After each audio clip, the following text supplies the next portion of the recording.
Okay, so here we are. It is another economic forecast. I can't believe it's another year already. And we are fortunate to have estimable economist Jay Prag of the Drucker School here to give us his thoughts on Wither the Economy 2022. It'll be a sort of wide ranging discussion. But let me just give kudos to the one noted economist in the country who correctly predicted that inflation would not be transitory and in fact nailed the number of inflation as somewhere between 7 and 9%, as opposed to the 2.5 to 3 that all the rest of the supply siders were talking about at the national level on the talking head shows. With no further ado, I will mute myself, which will be a relief to everyone, and turn it over to estimable economist Jay Prag of the Drucker School. Thank you very much, Lou. And yes, I certainly will not recognize you muted. That is a rare event indeed. So good to be here again. And it is amazing how quickly a year went by. When I was thinking about what I wanted to say today, I try not to read too many other people's opinions and predictions and things like that. I want this to be something that I firmly believe in, something that's me and my approach to economics, macroeconomics, which is my area of study. That's what I got my PhD in. But I did see a headline in the Wall Street Journal just the other day that gave me pause. It said, predicting the economy for 2022 is going to be harder than usual. And I didn't want to read the story, but I just saw that headline and I thought to myself, well, that's just fabulous. Here I am having to write a talk, make a speech that's trying to do exactly that. So I, took a deep breath and I remembered what Lou just said, which is there were headlines a couple of months ago now that said economists are embarrassed at missing the increase in inflation in 2021. And I thought to myself, well, I'm an economist and I'm not embarrassed. I predicted the inflation in 2021 almost to the point at this very event last January. So in thinking about how I wanted to do this talk, think about the economy and some big picture things and some small picture things, I thought to myself, why not just use the same economic ideas that you used last year, since they were, well, right. So that's what I'm going to do. Now, to be fair, I didn't get everything right in my talk a year ago. I didn't get the unemployment rate right. I didn't think the unemployment rate would go below 4% in 2021. But for a couple of reasons, predicting the unemployment rate is actually a pretty hard thing to do. As I'm sure all of you know, the labor market has been, for lack of a better word, bizarre this past year. The so-called Great Resignation or the Big Quit continued unabated all year, with the November quit rate hitting a record level. Nobody's quite sure what's going on here. The COVID lockdown and the work from home experience has changed a lot of people's expectations. It made people think that they wanted something more like that forever. Who knows? Maybe it was the pandemic giving people a sense of their own mortality, and they wanted a better work-life balance. But no one has ever seen turnover in the labor market like this before, and it made, and as it turns out, makes predicting the unemployment rate a lot harder. Statistically, here's the paradox. The unemployment rate just fell to 3.9%. That's pretty close to the 50-year low of 3.5% that we saw just before COVID. Normally, that's good news. But there are 3 million fewer jobs overall than there were pre-COVID. Another way to see the difference in the labor market pre and post-COVID is in what's called the labor force participation. The fraction of the population that's working or searching for a job has also fallen by 1.5 percentage points. So the labor market it looks healthy, but it's also just different. And because of that, I'm not going to make a prediction about the unemployment rate this time. Once burned, twice shy. But the macroeconomic story of the year last year was the spike in inflation. Using any measure of inflation that consumers really care about, we had over 7% inflation last year. That's the highest rate we've had since 1982. And indeed, today's inflation number indicates that it's still going apace. What really amazes me is that any macroeconomist didn't see that coming. That I'm sure I wasn't the only one, but that all macroeconomists didn't see that we were going to have a pretty bad inflation rate last year boggles my mind. The crowd of people that thought the price changes were transitory due to the supply chain disruption weren't looking at the big picture very well. There was some of that, but most of the inflation that we observed was due to the Federal Reserve's monetary policy. What I'm referring to, of course, when I'm talking about monetary policy is their approach to setting interest rates. But people say that, we all say the Federal Reserve is setting interest rates. That isn't exactly what they do. When they set an interest rate target, what they do is they buy government bonds and other securities with new money. So an ultra low interest rate target is in fact nothing more than ultra high money growth. Pre and post COVID, the money supply, generically defined, has risen by close to 400%, fourfold. That's an incredible increase in the money supply, unprecedented in the history of the country.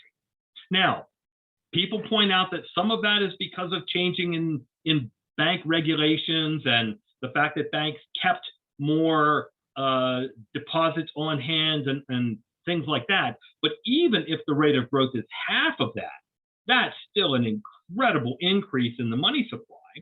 And that's a lot of money chasing around goods in our economy. There is talk out there in the economics world of so-called new monetary theory and other things like that. It's a little hard for me to take stuff like that seriously. There are basic fundamentals that have always existed and still exist when it comes to money. Excess money growth causes inflation. Period, end of story. And so it did. People can double talk and dream up new ways of describing monetary policy, but as my accountant friends say, balance sheets don't lie. During the pandemic, the Federal Reserve bought over $5 trillion worth of government debt and other things. That's how they kept interest rates so low. But that means the Fed, in effect, paid for government spending with new money. They, what we say is monetize the government debt. And monetizing government debt causes inflation. There's another way to look at this, because all of this gets a little bit over the head of a lot of people, myself included. But another way to look at the extent to which the Fed manipulated interest rates is this. There is a government-issued inflation-adjusted bond out there. This is actually a floating rate savings bond. For those of you old enough to remember getting a savings bond from some old aunt when you were 8 years old, this is a savings bond just like that. but it has a floating rate and it is issued by the government. It's nicknamed the I bond. The current, it's adjustable, but the current annual rate on that government I bond is a little over 7%. That's much closer to the correct interest rate on short-term government bonds. It should be around 7%, a little higher than the inflation rate. But the Federal Reserve has been keeping rates on one-year Treasury bonds at less than 0.5%. That's a lot of bond buying. That's an enormous spread between where interest rates should be and where the Fed is keeping them. It gives you a sense of how badly distorted the bond market and interest rates are in the economy right now. Okay, so all of this is so far just monetary policy, lots of money in the economy, the Fed's reaction to COVID, et cetera, et cetera. What's it mean? I've been trying to think about, with the dawn of new monetary theory and stuff like that, I thought maybe I should think about monetary policy in some different ways too. So I've been trying to think about new ways of describing money in the economy and monetary policy and things like that. It makes absolutely no sense to say that money growth directly leads to economic growth. So the idea that printing money magically grows your economy is frankly just silly. If it were that easy, every country in the world would have an easy path to affluence. Simply print more of your currency and poverty will magically disappear. It doesn't make any sense. Frankly, it's been tried. Even now, it's being tried in Turkey, where inflation is approaching 40%, or in Venezuela, where inflation is approaching 400%. Monetary as a direct policy, as a direct engine for economic growth doesn't work. And frankly, it's a misunderstanding of money and its role in the economy. I like teaching by analogy and using imagery and metaphors and whatnot. I have said for years that money is like the oil in an engine. It greases the gears. It keeps things running smoothly. It is not the fuel. But I think I can improve on that analogy. I think I have a new way of thinking about what money does and monetary policy does for the economy. Let me take us all back to the housing crisis in 2008. During that time, the Federal Reserve started buying massive amounts of government bonds and other securities. Specifically, they started buying mortgage-backed securities. They, in effect, started buying home mortgages. That was a different time.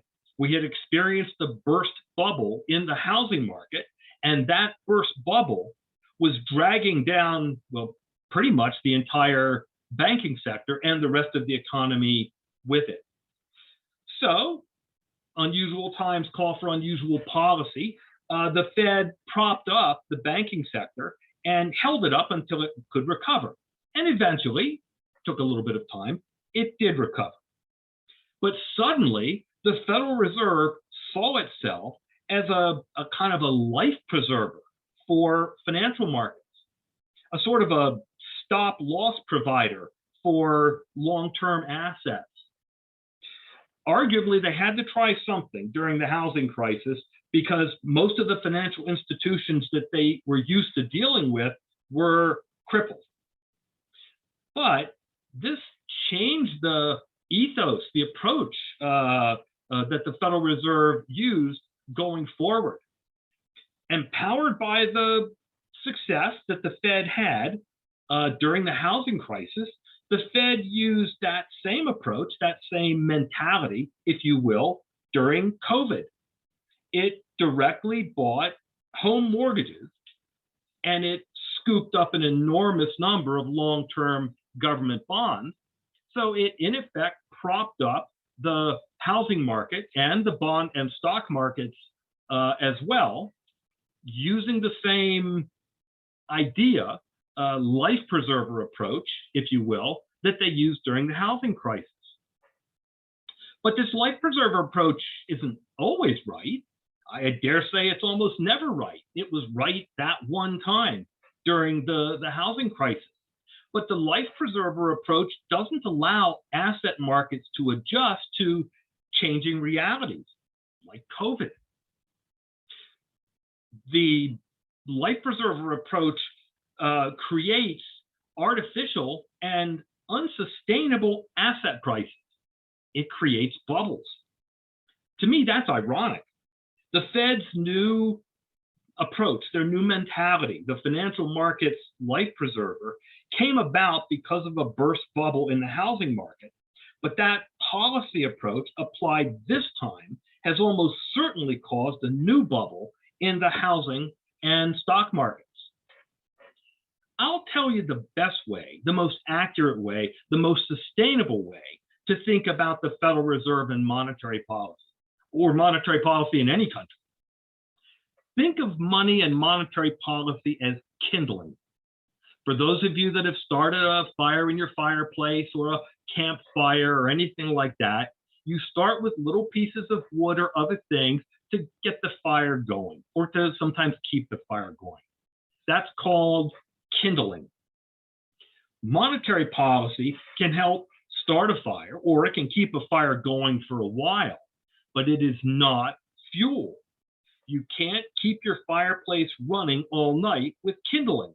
Eventually, the logs have to burn on their own, or you don't have a fire. So now it's time for the Fed to stop throwing kindling into the economy and let the economy figure out how much it really can burn on its own. In effect, that's what it'll mean when the Fed stops adding things to their balance sheet, or when the Fed, as they put it, starts tapering their bond purchases. Here's where our unusual squirrely labor market and the recent unemployment data will actually help. The Fed has what they call a dual mandate. They try to keep unemployment low while trying to control inflation. Well, now they can honestly say that unemployment is low. Forget about all those lost jobs, forget about labor force participation. The unemployment rate is low. So now they can stop thinking about unemployment and try and stop the inflation that they created. There's another way to do that. The Fed could look at what's called real gross domestic product. That's the inflation adjusted overall value of the economy. Well, real gross domestic product is back to the levels that it achieved pre-COVID. From a macroeconomic perspective, the economy is now cured, and the Fed can go ahead and focus on inflation. So looking at either unemployment or real GDP, we're back to where we once were. That's a little bit funny if you really think about it. If you get out of the economics and just think realistically about it, the real gross domestic product is back to the number that it was pre-COVID, but we certainly are not back to the same economy that we were pre-COVID. A lot of today's GDP is spending because of COVID. In some cases, it's on COVID. It's paying nurses to give us all shots and things like that. So while GDP is back to the same number, it is not back to the same economy. And a good deal of what GDP includes is stuff that we don't want. It's stuff that are sort of bad, but we still have to pay for them. So the economy is back to our starting point according to a lot of metrics. And if nobody thinks too deeply about it, then the Fed can go ahead and start fixing the problem that they created, the inflation problem. And I think the Fed will start doing that. They've announced that they're going to do that fairly quickly. So they're going to start tapering their bond purchase, let interest rates rise, get back to the levels that they should, be at, and hopefully slow down inflation a little bit. Again, there are now people predicting inflation numbers all over the place, and a fair number of people seem to think that inflation will come back pretty quickly to normal levels in 2022. I don't know. I mean, there's an awful lot of money already floating around in the system, and they haven't stopped buying bonds yet. They would have to slam the brakes on their bond purchasing programs right away to slow down the inflation that's already out there. And frankly, I just don't see them doing that. Their mentality of lifesaver is to keep trying to save a patient that doesn't need saving anymore. So I'm looking for inflation again in 2022 in the range of 4.5 or 5%, with a little more wiggle room this time, because for once the Fed is actually trying to fix the problem. While I'm on this subject, there's a dirty little secret that I want to share with everybody about the Federal Reserve and monetary policy. Nothing too salacious, don't get too excited. When it comes to monetary policy, when it comes to these dual mandates of unemployment and inflation and whatnot, the Federal Reserve is guessing most of the time. I'm fairly certain that the Fed didn't want to create the 7% inflation that it created last year, but they don't really know when they've put too much money into the economy. The Fed only knows that they've overdone it when they see inflation actually rising. So there's no secret formula here. They shovel kindling into the fire and just sort of wait and see whether the fire is burning well or not. By the same token, they don't know how much tightening that they're going to have to do in order to eliminate the current inflation. Federal Reserve Chairman Jay Powell was in a congressional hearing just this week, and he said he thought that the current inflation would last until the middle of this year. Well, those of you that remember 6 months ago, Jay Powell was one of the "it's transitory" people who said that the inflation wouldn't even last for the rest of last year. He's not lying, he's just guessing. They don't have any secret formulas at the Federal Reserve. They don't know when they've overdone it until they see inflation, and they're not going to know how to fix it until they start pulling back on the reins and crossing their fingers to some extent. But even with all of that said, everybody, including the Federal Reserve, agrees that it's time to change monetary policy. The problem is that change will probably reverberate through all of the long-term asset markets. When the Fed stops their bond buying binge, stock and bond prices will almost certainly decline, as will home prices. Given the political environment that the Fed operates in, I think the Fed will lose its nerve if either of these declines or any of these declines start to look too dramatic, but we'll see. Strangely enough, all of this leads to the original title of this talk, which was Dealing with Inflation. Something that economists have known for a long time, something that economists actually got right, is that dealing with inflation is actually pretty easy if you know the inflation is coming. Put differently, expected inflation is easy to incorporate because you just increase everything by the expected inflation rate.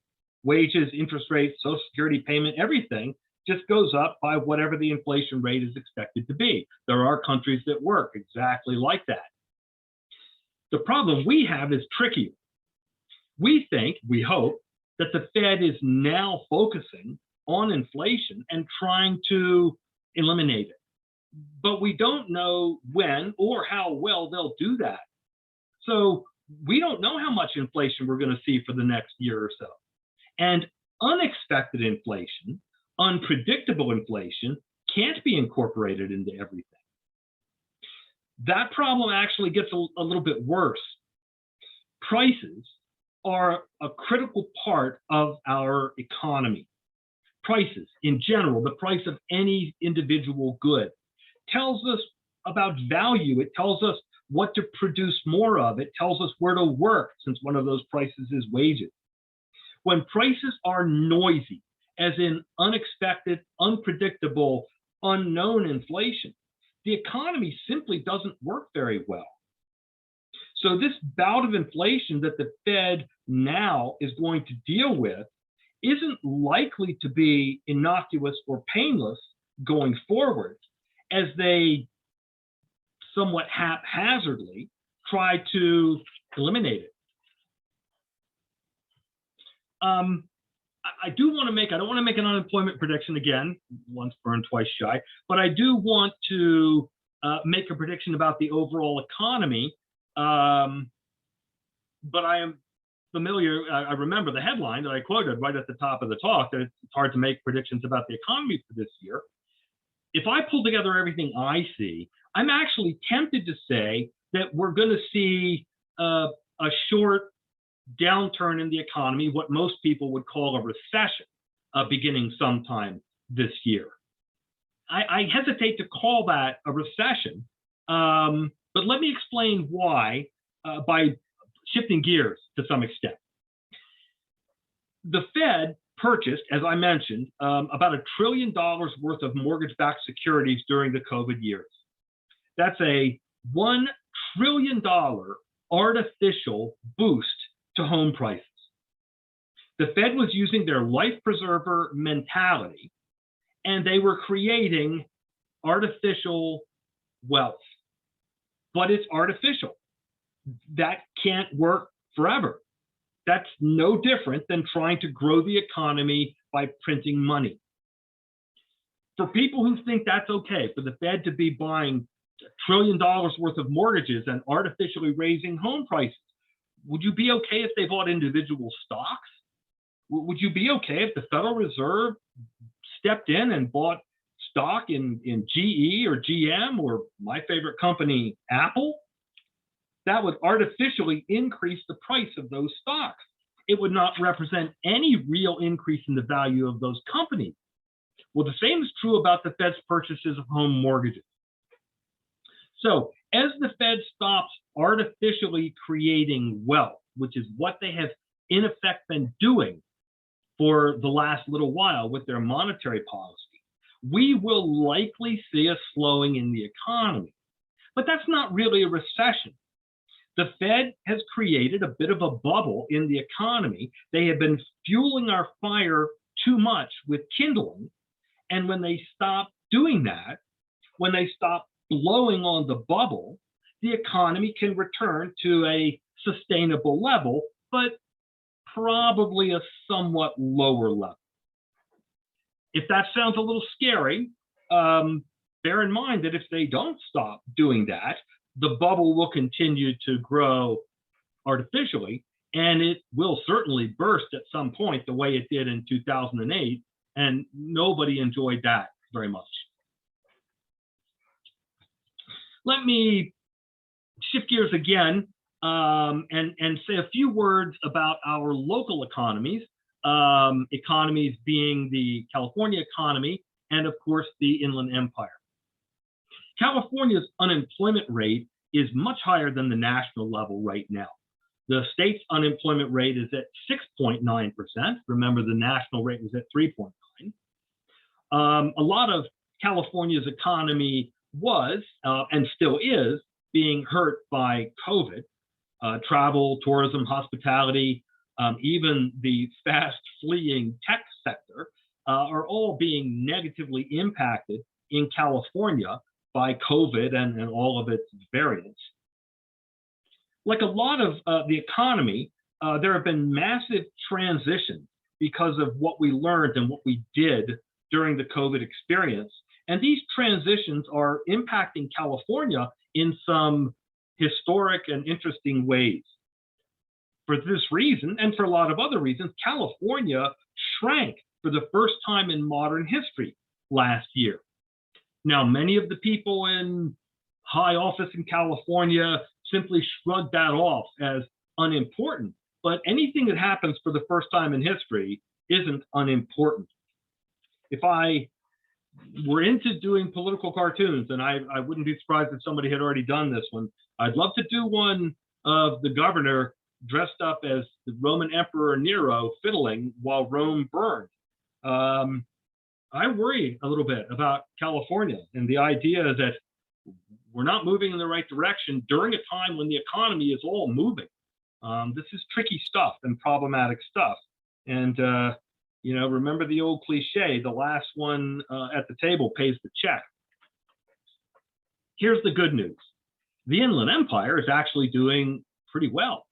The Inland Empire's unemployment rate is about 5.5%, so not as good as the country as a whole, but considerably better than the state. Overall economic activity had a robust recovery in 2021, and our population even grew a little bit, according to early estimates. Of course, most of you know you can credit the economic recovery in the Inland Empire to our connection to one of the big winners in the COVID economy, online shopping. Arguably, online shopping helped save the country during the COVID lockdown, and a lot of that activity passed through the Inland Empire because of our adoption of the distribution and logistics industries. Unless short-sighted local policies are implemented that stunt their growth, the logistics and distribution industry will continue to grow, and the Inland Empire will probably grow faster than the rest of the state in 2022 and beyond that. Of course, we still have challenges, most notably the high price of housing in the region. Some of that is Federal Reserve policy, but a lot of it is not, and the extremely high cost of fuel in the region. But I think I'm going to stop here and let people digest for a second and see if people have any questions or comments. So let me throw this back to Lou and see if people have anything that they want me to address. Right. So I opened my mic again, and if people want to ask questions, you just simply post them in the comments section, and I will be glad to read them out to Jay as soon as they are posted. So go ahead, and if you want to ask a question, post it to the chat, and we will ask those questions of Jay. And there you go.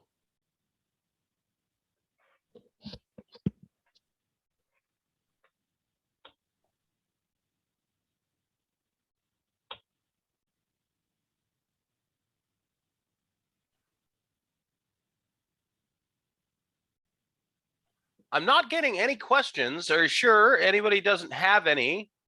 I mean, you're okay. So from John Tulak, your point that GDP now reflects a very different economy.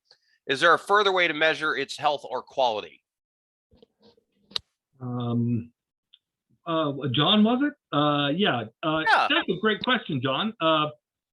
You know, there are fairly famous ways that social scientists with economics training, sometimes economists from different points of view, have adjusted or amended gross domestic product to try and consider that some expenditures are for goods and some are for bad. They call these quality of life measures. And, you know, famously, you can look at countries where GDP is whatever it is, but a lot of the spending was dealing with pollution, or a lot of the spending was a war, or healthcare costs and things like that. So yes, there are ways that people have done that. That does take time, and it is to some extent a judgment call, saying that as far as, you know, economics is concerned, every expenditure is a good, but in real life we know that some goods are bad, begs the, you know, judgment question of, well, what's bad? And you know, you start getting into pretty long debates about that. But yeah, there are, and I imagine going forward, people will look at the economy and say, yes, there was a certain extent to which we fully recovered, but this economy does not feel as good to me, if you want to put it that way, as the economy that we were in pre-COVID. By the way, we know that, right? There are things that we don't feel comfortable doing anymore that we used to spend money doing. Going to movies, going to restaurants, going to a lot of other things. Perhaps not everybody, but some people. And that's a loss. That's a change in our level of happiness. So, if we had a kind of a national measure of happiness, we could probably say that, yes, we're back to where we were dollars and cents wise, but we're nowhere near where we were happiness wise. Jay, on the radio show a couple of weeks ago, or it may have just been last night, I get confused. There was an article in the Wall Street Journal we went through where the economist writing the article was saying that there was a better way to measure inflation, and that better way to measure inflation was to take out things like the volatile market in fuel, energy, groceries, because those are just so volatile that they don't make for a good measure. Does it make sense to you that a great way to measure inflation is to take out the things that poor people spend the most of their money on? Well, the measure that you're referring to is the one that the Federal Reserve itself uses. And it does strip out a lot of things which it says are simply too volatile, and focus on a much smaller basket of goods. The joke that we made on the radio show was, oh, if you stripped out all but one good whose price never changed, you'd never have to worry about inflation. It's a pointless exercise. It's like saying if Alabama could strip away all of the touchdowns that Georgia scored the other night, then Alabama won because it kicked more field goals. That's not how we do it. So, the fair thing to do is to count all the prices that are there. And then if you need to smooth out volatility, well, there's other ways to do that. But no, and that does tend to push Fed policy in the wrong direction, as does, by the way, averaging backwards too much. So the tendency of everybody is to take an inflation rate today and then look back over the last 12 months and say, well, isn't that bad? Yeah, what if you took today's inflation rate and simply compounded it forward for 12 months? The inflation that came out today was so big that if it continued for another year, we'd have almost 10%. There's a lot of ways of measuring, and most people are mostly just concerned about what they can buy when they go to the store. I think I saw another question pop up.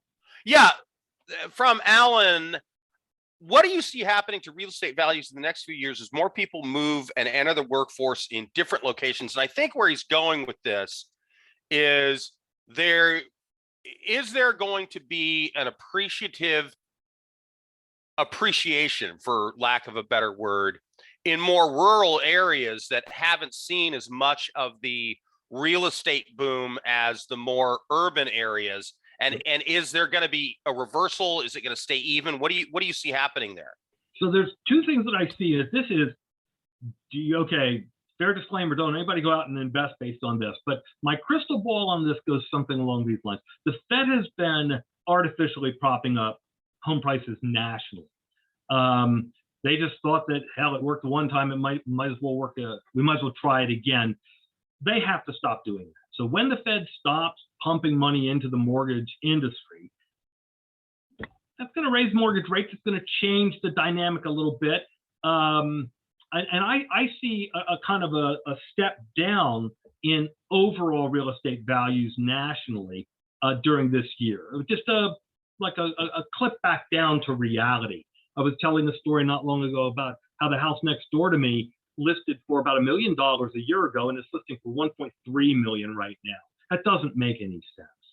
So I think you'll see things coming back down to a normal kind of on-trend level, and then rising over time following normal situations.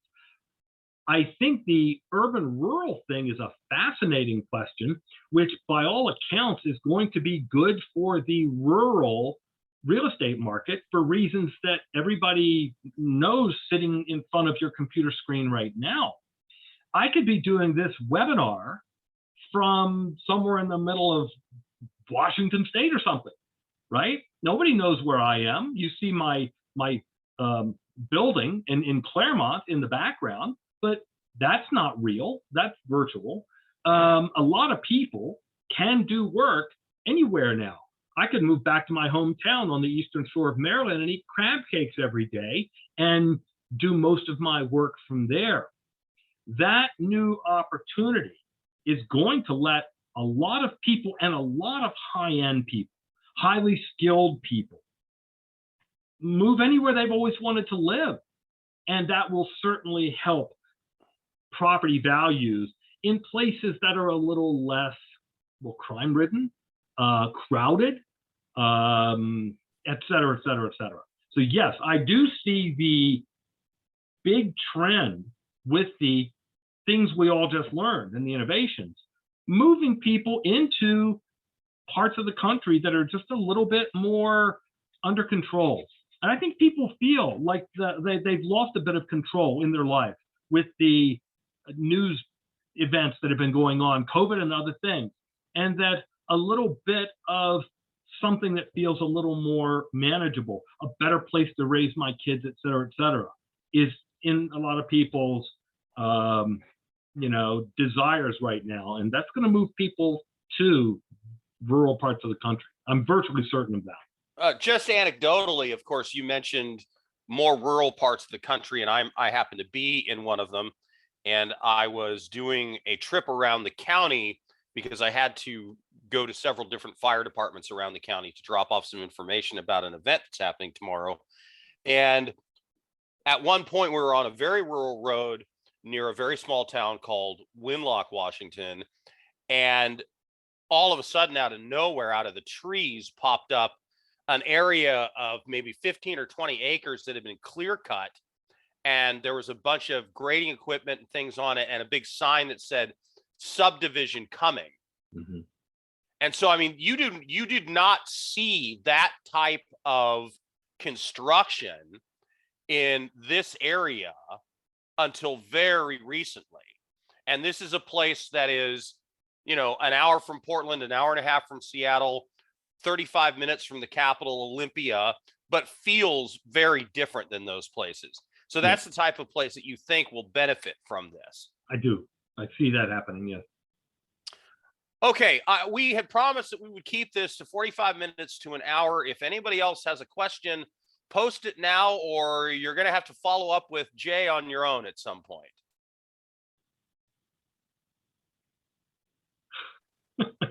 All right, well, thanks for connecting with us today, everybody. This has been Jay Prag giving his economic forecast 2022 for IE Business Daily. We appreciate your participation.